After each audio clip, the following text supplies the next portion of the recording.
ఇది మంచి ప్రభుత్వం, మన ప్రభుత్వం భాగంగా ఈరోజు పెద్దలు గౌరవనీయులు రాష్ట్ర ముఖ్యమంత్రి వర్యులు జాతీయ అధ్యక్షులు పెద్దలు చంద్రబాబు నాయుడు గారు 100 రోజులు పరిపాలన దక్షత అందించిన తర్వాత పరిపాలన దక్షత 100 రోజుల్లో ఏం జరిగిందంటే గెలిచిన ఎమ్మెల్యేలు ఎవరు ఆస్తులు పోలే, ఎవరు భూములు కబ్జాలు చేయలే, ఎక్కడన్నా పోతా దావులో ఏడన్నా భూములు కనపడతాను ఇమీడియట్గా సంబంధిత తహసీల్దార్ని పంపించి ఆ భూములు మాకు అమ్మల్లా, లేకపోతే మాకు దాని మీద డాటెడ్ ల్యాండ్లో పెట్టండి, లేదంటే డీకేటీ చేసేయండి అని చెప్పలే. పూర్తి స్థాయిగా ప్రజలకు అభ్యర్థుల వరకు ప్రజల కోసం ఒక మంచి పరిపాలన ఇచ్చారు. చాలా శాంతిగా 100 రోజులు ప్రజలు గడిపారు. అరాచకాలు ఎక్కడ లేవు. కాకపోతే ఈరోజు కూడా వైసీపీ వాళ్ళు కొంతమంది పాత అధికారులు ఉంటే వాళ్లకు ఎక్కువ భయపడించో భయానా చేసేసి ఈరోజు కూడా వాళ్ళు పబ్బం గడుపుతూ ఉంటారు. దొడ్డిదారని ఏదో విధంగా చేయాలని చేస్తుంది. కాకపోతే ఈరోజు ప్రజలకు ఏం కావాలా, 3 పూట్ల అన్నం పెట్టి 30 సార్లు కొట్టేవాడు అవసరం లే, 2 పూట్ల అన్నం పెట్టి ప్రశాంతంగా బతికేటట్టుగా సౌకర్యం కల్పించేవాళ్ళు కావాలి. ఆ విధంగా ఈరోజు రాష్ట్ర పరిస్థితి అధోగతి పాలైపోయినా కూడా పూర్తి స్థాయిగా రాష్ట్ర ఆర్థికంగా చితికిపోయింది. డబ్బులు లేవు. సెంట్రల్ గవర్నమెంట్ ఈరోజు ఏదైతే ఈరోజు రాష్ట్రానికి ఆదుకుంటా ఉన్నది, దానికి అదనంగా మీకు ఫైనాన్స్ డిపార్ట్మెంట్ మొత్తం గాడి తప్పి ఒక ప్రైవేట్ లిమిటెడ్ కంపెనీ ఏ విధంగా నడపాలో ఆ విధంగా నడిపిన చరిత్ర వైఎస్ఆర్ పార్టీది, జగన్మోహన్ రెడ్డి అండ్ కంపెనీ.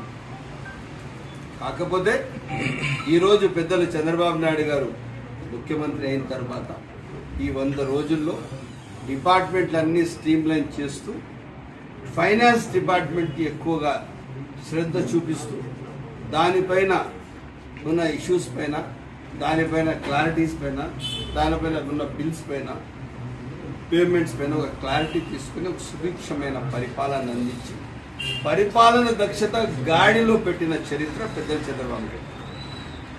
దాని భాగంగా ఈరోజు ఇది మంచి ప్రభుత్వం కార్యక్రమంలో రేపు దేవలం వీధి పరిసర ప్రాంతాలకంతా కలిపి రేపు అక్కడ ప్రోగ్రాం పెట్టడం జరిగింది.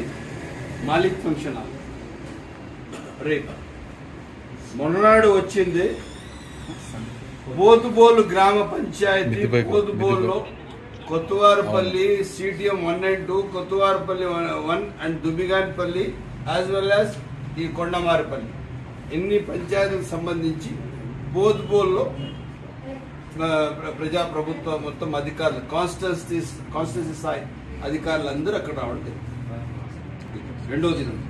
3వ దినం వచ్చింది నిమనపల్లి మండలానికి సంబంధించిన రెడ్డివారిపల్లి పంచాయతీలో ఆ పరిసర ప్రాంత ప్రజలతో ఉన్న ఒక 5-6 పంచాయతీలు, 7 పంచాయతీల ప్రజలతో అక్కడ ప్రోగ్రాం పెట్టడం జరిగింది. 4వ రోజు వచ్చి రామసముద్రం.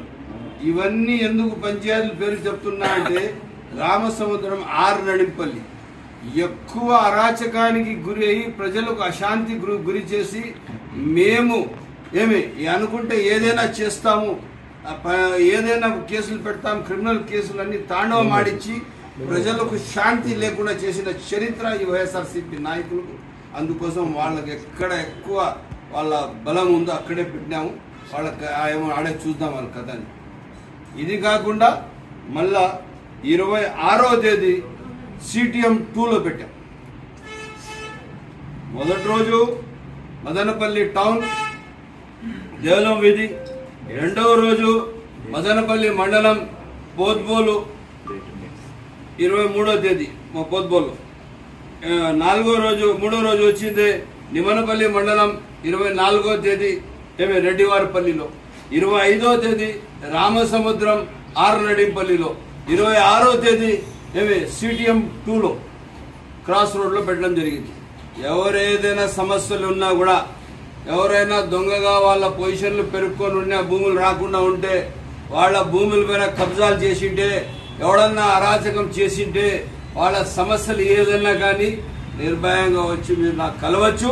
తప్పకుండా వాళ్ళు ఎవరైనా ఎంత వాళ్ళైనా కానీ, వాళ్ళు ఏ రూపంలో ఉన్నా కూడా కానీ తప్పకుండా ప్రజలకు న్యాయం చేసే బాధ్యత మాది. ఈ ప్రభుత్వం చిత్తశుద్ధితో ఉంటుంది. 5 సంవత్సరాలు ఒక సుభిక్షమైన పరిపాలన అందించడానికి మదనపల్లి కాన్స్టిట్యున్సీతో రాష్ట్రం యావత్తు పెద్దలు చంద్రబాబు నాయుడు గారి ఆదేశాల మేరకు నడుస్తుందని చెప్పి తెలియజేస్తూ, ఒక మంచి పరిపాలన అందించడానికి పూర్తి స్థాయిగా మనం అందరం కలిసి నడుస్తామని చెప్పి సవినయంగా తెలియజేస్తాం.